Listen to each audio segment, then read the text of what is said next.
Assalamualaikum warahmatullahi wabarakatuh. Alhamdulillahirrabbilalamin. Wassalatu wassalamu ala rasulillah. Senang sekali berjumpa di channel Dondita dan Geraha Mu'alaf Jakarta. Alhamdulillah pada hari ini saya bertemu dengan sosok mu'alaf ya, yang sering banget atau banyak banget diminta oleh subscriber untuk podcast bersama saya. Alhamdulillah hari ini ketemu. Assalamualaikum Mbak Enji. Ya. Waalaikumsalam warahmatullahi wabarakatuh. Sehat ya? Alhamdulillah. Ceritanya Mbak Enji ini saya culik gitu ya. Saya culik. Sebenarnya sih sekilas saling nyulik gitu Oh, kan. Karena kita tidak berada di daerah kita berada di Bandung. Sama-sama di luar kota ya. Nah, alhamdulillah pada hari ini kita sedang berada di sebuah restoran yang sangat keren. Ini adalah restoran Kaluna Aude di Jalan Dr. Cipto nomor 24 daerah Pasir Kaliki Bandung ya. Terima kasih banyak buat Teh Ranti ya atas cemilan cepuluhnya yang ada di sini. Alhamdulillah ini jadi bikin nggak konsen ini ya. Gimana dong? Jadi kita nyemil dulu atau ngobrol dulu? Boleh sih sambil-sambil gitu kan. Ya. Alhamdulillah. Mbak Enji, saya nih banyak pertanyaan buat Mbak Enji. Ya.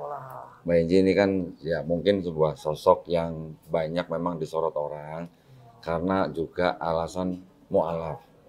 Ya. Sudah berapa tahun Mbak Enji mu'alaf?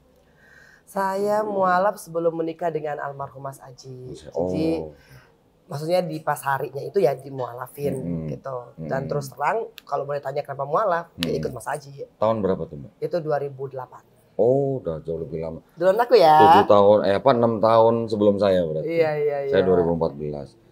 Saya masih ingat dulu saya pernah riding bareng sama almarhum Mbak. Ya Allah, iya tadi aduh ya Allah. Tapi nggak pernah kenal Mbak Enjinya. Iya. Baru sekarang ya, alhamdulillah. Qadarullah kita sekarang ketemu sudah muslim dua-duanya. Iya, alhamdulillah ya. Alhamdulillahirabbil Jadi ini sebuah anugerah berarti Mbak dari Allah Subhanahu wa taala.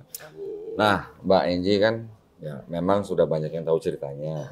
Tapi boleh dong Mbak ceritain sekali lagi di channel Geraha Mu'alaf Jakarta dan Dondita nih, supaya pemirsa juga lebih tahu, mungkin ada yang belum diceritain di sono atau mungkin ada yang lupa gitu. Kapan mu'alafnya? Iya, kemu'alafan Mbak Enji. Yang pasti mu'alaf itu karena menikah dengan Mas Aji. Jadi memang tuh Mas Aji kan datang ngelamar aku 3 kali.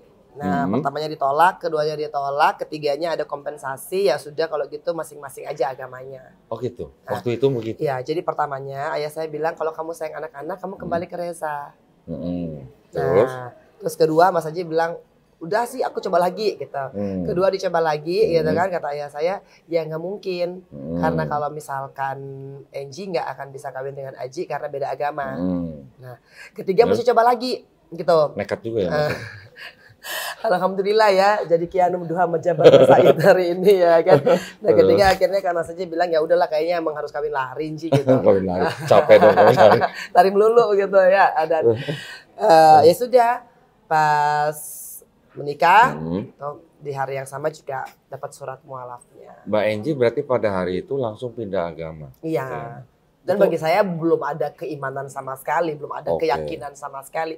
Yang penting ikut Mas Aji, begitu nikah, dan ya perjalanan membuat saya seperti sekarang ini ya. Kalau awalnya orang tua pasti nggak suka, nggak setuju. Terus diusir? Enggak, jadi kan mama papaku di Manado, aku udah di Jakarta. Jadi kita merahasiakan ini dan tidak memberitahukan kepada mama papaku sampai akhirnya ya udah kayaknya harus kita kasih tahu karena kan kita juga berencana untuk resepsi. Nah, begitu tahu? Geger lah ya. Allahu Akbar kabiro, itu saya sebenarnya kalau cerita itu nangis lagi, tapi hari ini udah nangisnya sudah cukup gitu ya.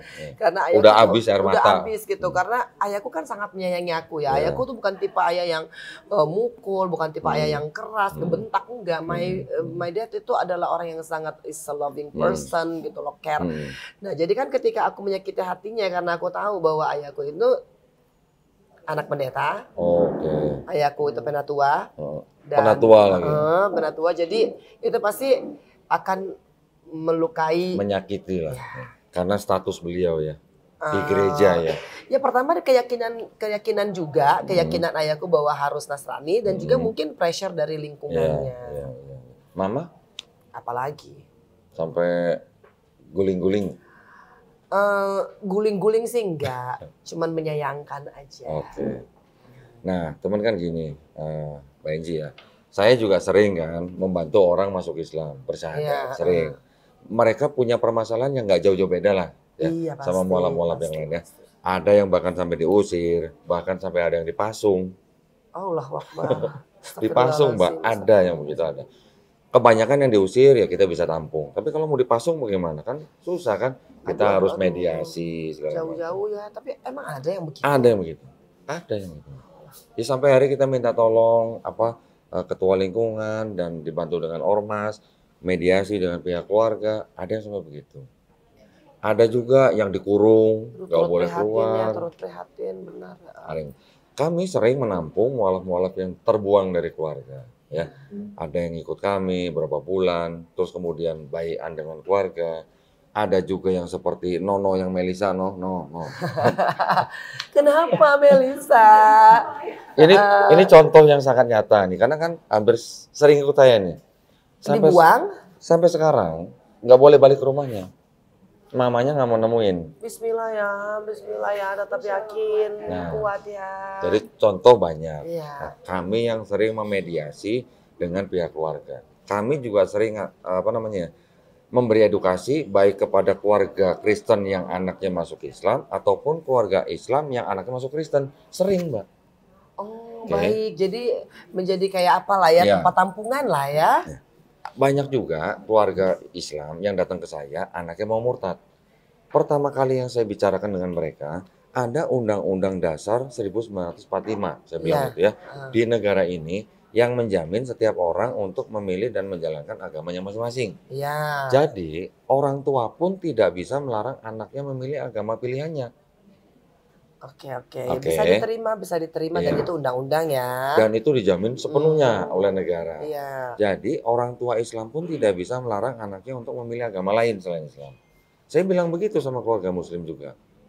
Begitu juga yang keluarga Kristen yang anaknya masuk Islam, saya juga ngomong begitu. Oh iya, betul. Ya kita semua sama lah. Kita kan Fair di mata treatment hukum, lah ya, iya. kita kan semua di mata hukum sama. Iya. Nah, jadi orang yang memeluk agama tertentu itu sudah hal biasa di Indonesia. Iya. Oke. Cuman ya memang ada masih perlakuan-perlakuan yang malah bisa melanggar hukum karena sampai mengurung, sampai memasung dan segala macam. Aduh. Karena gini Mbak, di beberapa tempat atau daerah di Indonesia itu ada adat yang lebih tinggi daripada agama. Oh iya, itu Betul kan? iya. Oke, saya mengerti sekarang. Mungkin di Manado juga mungkin gitu Mbak. Nah, tapi sih kayaknya nggak ada pasung-pasung deh. Iya, daerah lain ada, gitulah. Iya. Gitu. Tapi kan sekarang kita mau dengerin Mbak Enji cerita ini, kalau jadi saya cerita gimana? Pinter ya jadi host ya. Aduh, ya udah kalau gitu aku minum terus dengan ininya ya. Nanti nggak apa-apa. Kita nyambi kan. Saya hampir terpancing. Ya, tapi emang tempatnya enak banget sih di sini dan makanannya ini emang godaan kayaknya ya kok ya. Tehnya luar biasa. Mbak Enji jadi berapa lama waktu itu dengan keluarga? Sampai akhirnya diterima Mbak? Enggak lah, karena kan habis itu aku Mas Haji meninggal. Ketika Mas Haji meninggal aku kena kasus. Jadi otomatis itu mungkin dianggap sebagai akibat. Nah, karena kamu mualaf, mungkin ya ini tidak pernah terlontarkan oleh ayahku ataupun oleh ibuku, tidak. Tetapi saya mengasumsikannya demikian karena ketika aku pindah Islam, kemudian ini jadi brut bertubi-tubi nih, bertubi-tubi yang sebenarnya kalau saya bahasakan sekarang bertubi-tubi ujiannya. Tapi kan kalau misalkan dalam waktu itu pasti orang menganggap ya dikutuk kan, nggak ada tuh sampai kata-kata itu sih ya. Cuman tuh kan ini gara-garanya karena itu, Nah jadi pasti ayahku juga ikut dong menanggung beban daripada judgement sosial yang terjadi. Nah walaupun aku selalu berusaha yakin, ayahku berusaha untuk netral. Tapi biar bagaimanapun juga, sekuat-kuatnya kenetralitasan daripada ayahku, kalau misalkan dari A, B, C, D, 9 penjuru mata angin itu, pasti kan juga ada rasa-rasa di hati, kok anakku begitu ya. Padahal kan aku nggak pernah loh melukai hati anakku. Aku minta sekolah di luar negeri diiyain, aku minta dibeliin mobil diiyain, sekolahnya terserah dia diiyain. Aku nggak pernah ngelarang. Sebelum pindah gitu, aku termasuk anak yang cukup membanggakan lah bagi keluarga besarku. Dari kecil aku juara kelas, terus habis itu aku juara di berbagai kompetisi kecantikan. Nah dan kan ketika pindah, terus Mas Aji meninggal, jebret kasus mega korupsi. Waduh. Tapi gini Mbak Enji, saya salut sama Mbak Enji. Ketika Mbak Enji mengaku masuk Islam karena menikah, ya, terus kemudian ketika suami Mbak Enji meninggal, Mbak Enji ada kepikiran untuk balik ke Kristen waktu itu? Kalau kepikiran sih sebenarnya enggak ya, karena begini, saya mengingat pesannya almarhum untuk menjaga anak-anak. Oke. Nah, sehingga kan termasuk menjaga agamanya. Iya. Iya, iya. Jadi cinta saya ke Mas Aji gitu kan, saya pegang teguh kata-kata terakhirnya. Nah, kalaupun akhirnya saya masuk penjara saya nggak bisa menjaga secara fisik, paling nggak saya jaga agamanya. Masya Allah. Nah, dan ketika saya memutuskan untuk menjaga agamanya kan otomatis sayanya juga harus menjaga agama saya sendiri. Nah itu maksud saya yang saya salut. Iya, jadi memang masih banyak orang menikah karena agama. Sebenarnya menikah karena agama tidak ada salahnya. Ya. Masuk Islam melalui pernikahan itu hanyalah salah satu jalan untuk masuk Islam. Betul. Itu kan wasilahnya betul, aja. Betul. Tapi Mbak Enji keren loh. Setelah masuk Islam karena menikah, tapi ketika suami tidak ada, Mbak Enji tetap di Islam. Itu yang keren maksud saya. Alhamdulillah ya, sebenarnya enggak lebih kepada begini. Ketika Mas Aji meninggal, aku masih tetap Islam. Itu mungkin kadarnya 50% masih bisa diterima ya. Tapi ketika kena kasus, terus masih tetap Islam. Wah itu kan sebenarnya hinaan terhadap aku tuh lagi gencar-gencarnya. Dan kayaknya 90% masyarakat Indonesia gitu kan sangat membenci aku gitu. Dan semua yang masuk itu mengkait-kaitkan dengan pindah agamanya. Tetapi ketika Mbak Enji, ketika Mas Aji meninggal, orang tua sempat ngajak Mbak Enji kembali? Ayah ibuku nggak pernah masuk ke dalam pembahasan yang sensitif ya. Maksudnya harus begini. Cuman biasanya kata-katanya, ya kan pilihan kamu. Nah itu kan sebenarnya ayahku seorang profesor. Jadi dia tuh kata-katanya tuh sangat tertata, terstruktur gitu ya. Dan sangat hati-hati. Karena pasti kalau misalkan ayahku tahu ketika aku akan didebat, aku pun akan mendebat. Karena emang itu tradisi di dalam lingkungan yang dibangun ayahku sendiri. Karena ayahku sendiri dari aku masih SMP, itu ketika kita ada open discussion di meja makan, itu ayahku ya udah kamu mau mendebat saya silakan, tapi ada nggak reasoningnya. Tapi kan kalau bicara soal agama ini kan reasoningnya hati waktu itu, reasoningnya cinta, rasa gitu. Kalau ketika aku bilang ya aku cinta gitu kan, nah bagi ayahku itu nggak logis karena nggak bisa diperdebatkan dan tidak bisa sahih. Nggak ada satu teori yang mengatakan cinta itu akan stabil atau cinta itu akan tetap permanen, cinta itu akan berubah. Sangat-sangat subjektif ya. Iya, apalagi Mas Aji itu kan bukan single. Jadi udah bawa rantang mungkin ya, kata ayah. Catering kali ya. Pindah agama pula, gitu kan. Pastilah setiap orang tua tuh menginginkan anaknya yang single kawin dengan yang single. Itu sih udah mutlak lah hukumnya. Dan kalau bisa kawinnya sama, bukan kalau bisa, dan mesti sebenarnya kawin satu agama. Nah aku udah memilih yang ibarat katanya, itu bahasa prokem ya gitu loh. Orang kan bilangnya gitu ya kalau misalkan kita nikah sama duda. Nah udah nikahnya sama duda, pindah agama pula. Nah dan setelah itu kejadian demi kejadian demi kejadian. Jadi paslah sudah penderitaannya waktu-waktu itu ya. Nah, yang sekarang kita pengen denger nih dari Mbak Enji nih, pengalaman Mbak Enji di penjara sehingga akrab dengan Quran itu gimana? Waduh. Nah itu. Itu miskin dulu. Miskin. Jadi benar-benar ternyata kalau Allah ingin masuk ke dalam hati kita, kitanya kudu kosong dulu. Nggak ada kebanggaan terhadap harta yang kita punya, nggak ada kesombongan terhadap jabatan yang kita punya, nggak ada juga tinggi hati karena kita merasa punya kuasa. Allah hilangkan itu semua. Masya Allah. Dan ya ketika kakak saya meninggal, jadi saya tuh hanya 2 bersaudara. Kakak saya nih yang ngurusin saya nih. Nah kakak saya meninggal, walhasilnya secara ekonomi pun kan aku ya udah disita segala macem gitu, dan aku terhempas ke blok besar. Nah di blok besar itu ya makanya saya selalu bersyukur kepada orang-orang yang hadir dalam hidupku di penjara, yang pada waktu itu kalau mau dibilang waduh keputusannya kok ekstrim banget gitu loh. Kalau aku boleh teriak saat itu, aku bilang ini nggak adil, kok aku harus pindah ke blok besar sih, kok yang lain maaf nih yang punya kok bisa ada sih di kamar kecil gitu. Kalau aku boleh teriak pada waktu itu.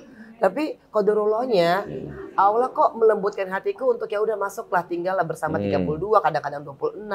Nah, dan disitulah aku bertemu dengan umiku yang ngajarin aku Al-Quran. Oh, Masya Allah. Sesama napi atau? Sesama napi, Oke. sesama napi.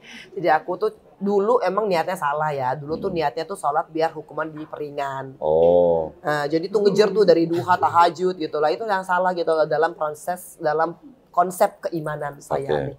Itu ternyata nggak cuma Islamnya yang menyelamatkan, tapi imanmu terhadap keislaman itulah yang membuat engkau mendapatkan pertolongan, keselamatan, perlindungan, keberkahan dan rahmat dari Allah.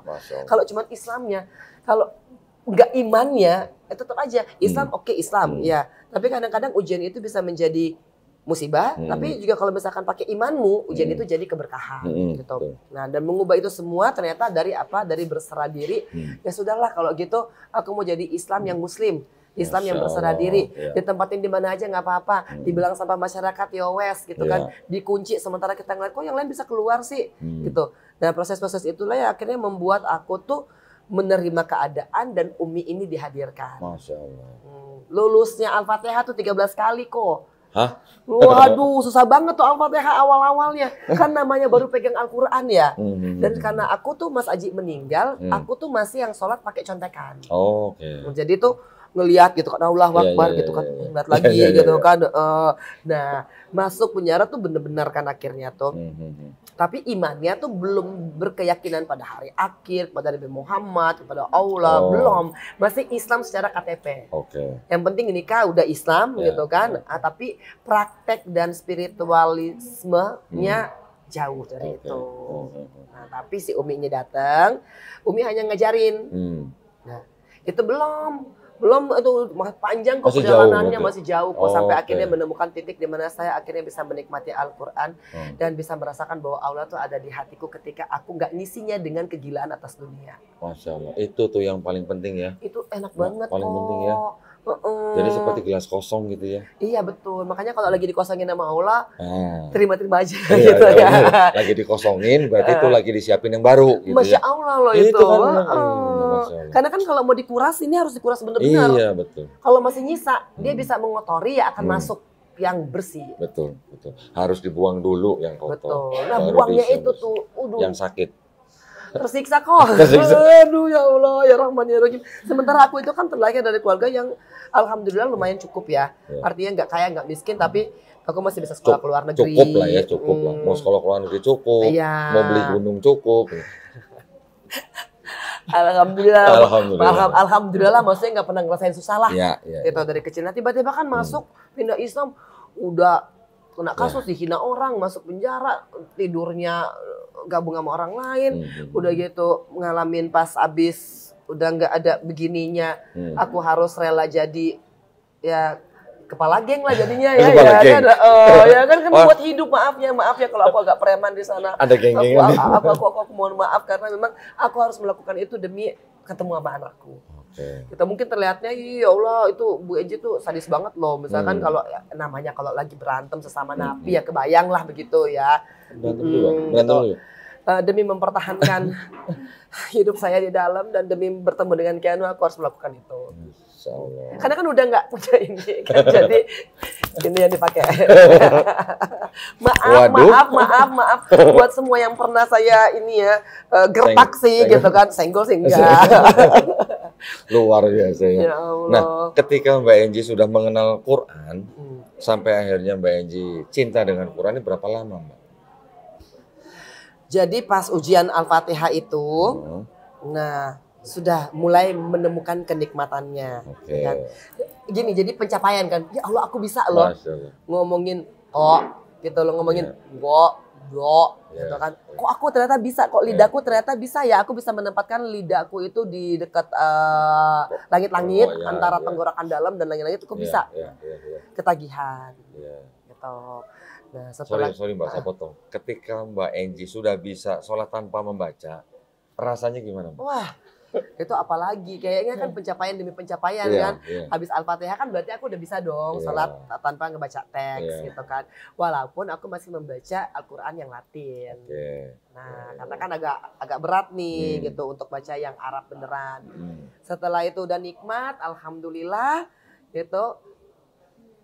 percaya nggak percaya, tiba-tiba kok aku tuh kok sangat menemukan kedamaian gitu. Artinya temen nggak datang juga nggak apa-apa, temen-temen nggak kunjungan lagi nggak apa-apa, kakakku akhirnya meninggal jadi aku nggak ada yang begitu memperhatikan juga, aku merasa nyaman dan hanyut di dalam bacaan Al-Qur'anku. Aku kok merasa kayak punya temen ya, gitu. Terus ketika tiba-tiba aku lagi punya masalah, aku baca gitu, alhamdulillah ya, kok kayak semua itu adalah jawaban daripada semua permasalahan aku. Nah, tapi sebenarnya bukan itu, karena aku lagi banyak masalahnya gitu kan. Jadi pas baca Al-Quran ya ketemu lah jawaban atas permasalahan. Karena semua permasalahan yang aku alami itu rata-rata ada di dalam Al-Quran. Karena memang banyak orang, ini yang saya baca ya, banyak orang mengaku yang awalnya tidak kenal Quran, ketika mereka membaca Quran, Quran itu seolah-olah berbicara kepada dirinya. Ya, iya, ada Begitu juga ya, seperti itu, tapi lebih dalam dari itu. Kayak kita punya temen loh. Kalau dia kayak bicara kan kayaknya wah hantu banget gitu ya. Tapi ini lebih kepada tenang. Nah, dan ini yang I miss this gitu loh untuk bertahun-tahun. Dan ini sebenarnya aku cari gitu. Ternyata bukan di barang mewah, bukan di mobil, bukan di tas-tas branded. Kok tenang banget ya, kok baca Al-Quran kok bisa tenang banget ya. Tapi itu kan melalui proses demi proses. Walaupun aku tahu suaraku nggak bagus, aku coba ngaji. Ternyata kok itu feeding my soul ya. Masya Allah. Dan kayaknya sih itu anugerahnya Allah. Masya Allah. Jadi akhirnya hafal berapa juz? Tiba-tiba, nah jadi tiba-tiba, karena mungkin kita sering juga gitu ya, tiba-tiba pokoknya aku lagi hataman, dan kok aku bisa nih 1-2 juz tuh kalau tanpa ngelihat Al-Quran. Masya Allah. Nah, salah satu ustadz yang melihatku, loh Mbak Enci kan hafal Al-Quran ya? Aku bilang, aku nggak intendly untuk menghafal. Maksudnya nggak yang aku baca, hafal, baca, hafal. Enggak. Ini mengalir aja. Tiba-tiba mungkin karena kita juga emang ada program hataman di dalam ya. Jadi kan pasti nggak kita hataman terus dong ya. Nah, tapi kok tiba-tiba itu bisa melekat di dalam otakku. Sama Keren, ketika keren ya? Allah mah keren banget ya Keren Allah. bisa gitu ya. Ya Allah, nggak usah gitu. Tiba-tiba tuh Al-Waqi'ah, Ar-Rahman, Al-Fat, Masya Al-Mulk Allah. gitu loh. Itu nggak yang diniatkan untuk dihafal ya, bukan yang baca Al-Qur'annya terus hafal, terus baca lagi, enggak. Jadi 1-2 juz pertamaku itu tuh mengalir begitu aja. Keren banget Dan ya. ya Allah, Masya Allah. ya ustadznya yang ngeliat aku juga agak kaget gitu loh. Mbak Enci ini gitu. Karena aku bilang enggak sih, cuman maksudnya ini kayaknya datang daripada ketika aku menikmati Al-Quran itu nyangkut. Nah, makanya aku kalau bilang nggak ada emang dalam Al-Quran yang bilang hafalah Al-Quran, betul. Tapi ketika engkau menikmati, engkau pasti akan hafal. Masya Allah. Nah, dan itu mengalir aja. Kayak kita ngebaca buku-buku populer aja. Kok tiba-tiba kita bisa tahu ya, kayak dulu aku mungkin baca undang-undang gitu. Karena akhirnya kita jadi tahu undang-undangnya gitu di luar kepala kita lah, pasal 1, pasal 2, pasal 3 gitu lah, ayat 1, 2, 3 kita hafal lah.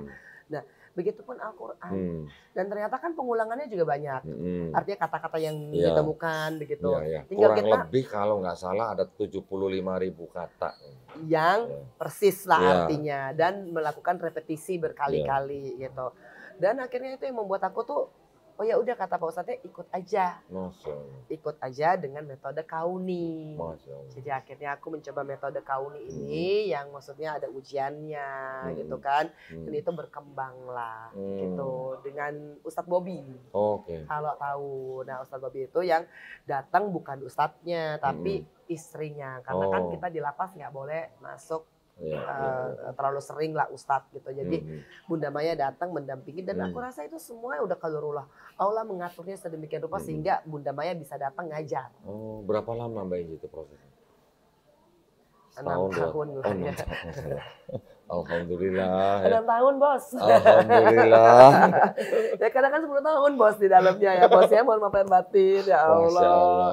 Dan nggak mungkin juga instan gitu kan. Apalagi kesininya itu udah makin antar tiba-tiba dari Anissa bisa tembusnya ke Al-Maidah gitu. Maksudnya karena kan udah makin banyak kan otomatis kan kita harus makin fokus gitu. Kalau di dalam kan aku punya banyak waktu untuk bisa meluangkan menikmati itu. Jadi total berapa juz Mbak?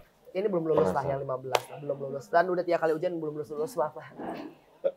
Alhamdulillah, tapi kata Ustadzku nggak usah khawatir karena ibadah itu nggak cuma mesti hafalan, tapi ibadah itu adalah ngurusin anak, jadi anak yang soleha buat ibumu, itu menyiarkan agama Islam dan mudah-mudahan sih aku tetap ingin mempertahankan karena aku merasa itu apa ya jadi kebutuhan gitu. Karena kan sesungguhnya ayat-ayat favorit aku itu ada di antara juz 18, 19, 20 itu tuh aku seneng dan itu aku kan belum sangat menikmati di situ. Iya, kalau aku udah hafal kan kayaknya enak tuh. Mbak Enji mau nanya nih, selama Mbak Enji masuk Islam, mengalami segala macam yang disebut dengan ujian, gimana Mbak Enji sekarang apakah merasa bahwa Allah Subhanahu Wa Taala mengasihi Mbak Enji? Oh bukannya mengasihi lagi, kayaknya Allah sayang banget sama aku. Sangat sayang ya. Allah sayang banget sama aku. Makanya aku selalu memohon kepada setiap podcast yang aku lalui, aku bilang tolong ya, aku nggak mau hafalanku ini jadi riak. Ya. Karena apa? Sewaktu-waktu bisa lo diambil Allah. Bisa, ya. Nah buktinya ini yang 15 aja belum lulus. Ya kan artinya kan kita tidak boleh membanggakan apa yang kita punya ini karena emang ini bukan milik kita. Tetapi mudah-mudahan di setiap titik yang aku sharingkan, aku ingat ada 1-2 ayat yang aku bagikan yang mudah-mudahan bisa jadi kekuatan buat mereka dan jadi apa pengingat buat diri aku sendiri. Mbak Enji bisa sampai hafal 15 juz juga kan diizinin Allah. Alhamdulillah. Kalau udah diizinin sampai ya wah itu mah keterlaluan ya Mbak ya, jangan sampai ya. Makanya kita nggak boleh ibarat katanya oh ini aku loh, enggak, karena ini enggak ada apa-apanya kalau bukan karena Allah. Qulillahumma malikal mulki tu'til mulka man tasya wa tanzi'ul mulka mimman tasya wa tu'izzu man tasya wa tudhillu man tasya bi'adikal khairu innaka 'ala kulli syai'in qadir. Itu kan menetapkan bahwa haknya Allah loh untuk memuliakan engkau ataupun menghinakan engkau. Tapi kalau aku titipkan ini ayat-ayat, tolong jangan buat kamu sombong ya. Karena aku udah ngalamin sombong. Banget. Sebelum diisi. Iya. Dan diambil semuanya. Aku nggak mau. Aku selalu bermohon agar supaya aku insya Allah meninggalnya dalam keadaan husnul khatimah. Mudah-mudahan Al-Quran dalam genggaman. Amin. Karena Quran juga nanti jadi saksi buat kita kan. Itu dia. Alhamdulillah loh. Kan? Bukan cuma jadi saksi lagi. Jadi teman di alam kubur. Kita bayangkan penjara aja udah sepi banget. Gimana yang alam kubur ya. Aduh nggak ngumpul-ngumpulin deh sekarang kita ya. Kalau di alam kubur nggak ada blok gede, blok kecil kan? Wah makanya yang namanya temen, walaupun setianya temen, nggak mungkin dia akan ikut mati kalau kita mati. Tapi yang namanya Al-Quran adalah teman yang nanti bisa menemani kita di dunia dan bisa juga menemani kita di alam kubur. Insya Allah jadi saksi buat kita ke akhirat. Amin. Dan saya juga sangat senang dengan falsafah di dalam Islam ya Mbak ya. Bahwa walaupun orang mau diuji seperti apapun, melakukan kesalahan seperti apapun, melakukan dosa seperti apapun, tapi orang itu bisa menjadi orang paling baik ketika dia mau bertobat. Betul kan Mbak ya? Itulah. Ya. Jadi sebaik-baiknya manusia adalah manusia yang bertobat gitu. Dan Allah tahu bahwa kita akan melakukan dosa. Iya. Sehingga Allah kasih juga caranya agar supaya engkau tobat. Dan di Islam tuh luar biasa loh caranya loh. Gak ada penghakiman loh, maksudnya gini. Ya udah kalau kamu udah tobat, kamu nggak boleh ngelakuin lagi kesalahannya. Enggak, tapi Allah maha mengerti bahwa kita tuh pasti akan ada lalainya, akan ada abainya. Sehingga Allah siapkan dalam Islam ya, ada sholat tasbih, ada istighfar, ada zikir, ada ngaji, ada sedekah, dan itu insya Allah bisa menggugurkan dosa-dosamu. Alhamdulillah ya enak banget. Ustazah banget ya. Enggak, Masya Allah. Doakan. Ustazah banget. Aduh ya Allah. Mudah-mudahan apa yang Mbak Enji rasakan dan alami itu bisa menjadi inspirasi buat umat Islam yang lain. Iya, tapi kalau belum pernah dirasa, emang belum bisa apa ya, kalau saya mengatakan ini dan orangnya itu belum pernah merasakan keajaiban Al-Quran, tapi bagaimana mau mengenal keajaiban Al-Quran kalau belum baca kan gitu kan. Jadi kan ini jadi siklus gitu loh. Tapi kan buat orang yang belum mengalami, kalau dengar ceritanya Mbak Enji ini bisa menjadi inspirasi Mbak. Mudah-mudahan ya. Yang tadinya mungkin malas baca Quran jadi rajin baca Quran. Amin aja dong, baca dong. Yang mungkin gimana, yang nggak mau syiar atau malas syiar jadi mau syiar. Iya. Syiar kan itu juga kewajiban buat kita. Betul.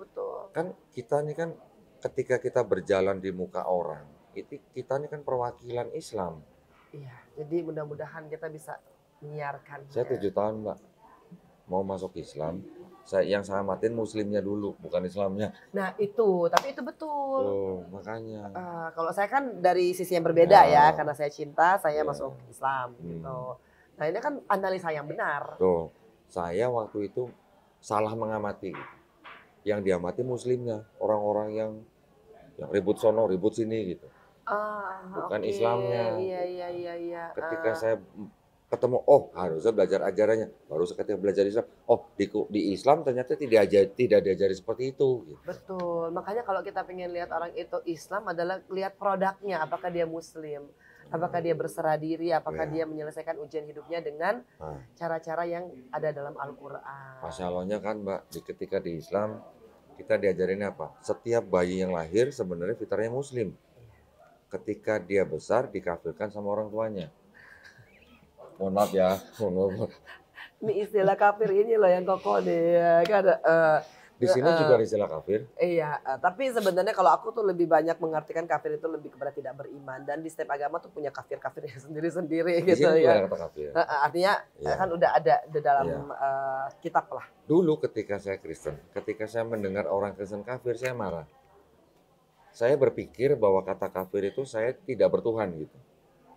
Tidak percaya Tuhan. Iya. Tapi ketika kita sudah menjadi Muslim, kita tahu artinya kafir. Ternyata kata kafir itu adalah kata yang paling lembut. Udah paling lembut banget. Udah paling lembut itu. Udah paling lembut banget. Bener. Tapi juga di dalam Al-Quran itu banyak sekali panggilan itu kepada orang-orang beriman. Ya ayyuhalladzina amanu gitu kan. Selalu banyak kan begitu. Bukan hai orang-orang Islam gitu. Jadi sebenarnya iman ini ternyata penentu dari segala-segalanya. Betul. Iya. Karena dari iman inilah kita punya keyakinan. Nah kalau kita udah yakin, kita pasti insya Allah akan tambahkan ketakwaan. Masya Allah. Terima kasih banyak Sama-sama Mbak Ustazah. Tausiahnya. Ya, jangan mudah-mudahan gitu dong, dibalas dengan segala kebaikan. Amin. Sekarang karena dari tadi saya kurang fokus ngeliatin cemilan 10. Iya dia. Ya, dari Allah. Resto Kaluna Alde ya. Terima kasih banyak. Terima kasih loh. Ya. Tadi kita udah ngicipin enak banget. Sekarang kita cobain yang lain nih. Iya, tapi aku juga thank you ya Kodoni dan juga semua timnya. Thank you very much ya. Aduh, luar biasa loh. Semoga setiap siarnya Koko itu pahalanya mengalir ke kalian semua. Amin ya rabbal alamin. Maaf kalau ada salah kata ya. Ya, terima kasih banyak sekali lagi ya. Janji Mbak Inji, mudah-mudahan semua diberikan kebaikan, Amin ya rabbal alamin. Baik, terima kasih banyak sekali lagi buat para pemirsa atas perhatiannya. Mudah-mudahan cerita dari Mbak Inji ini membawa inspirasi, juga membentengi akidah kita semua. Ya, supaya kita semuanya dilindungi dan dirahmati Allah Subhanahu wa taala. Dan yang terutama kita dihindarkan dari api neraka ya. Amin ya rabbal alamin. Baik, kalau begitu kami pamit undur diri. Kita berjumpa kembali di konten-konten selanjutnya. Akhir kata, wabillahi taufiq wal hidayah. Wassalamualaikum warahmatullahi wabarakatuh. Waalaikumsalam warahmatullahi wabarakatuh. Terima kasih banyak. Ayo kita serbu. Oke, bismillah. Ya Allah. Ini emang dari ownernya Teteh Ranti nih spesial loh buat kita kok. Iya.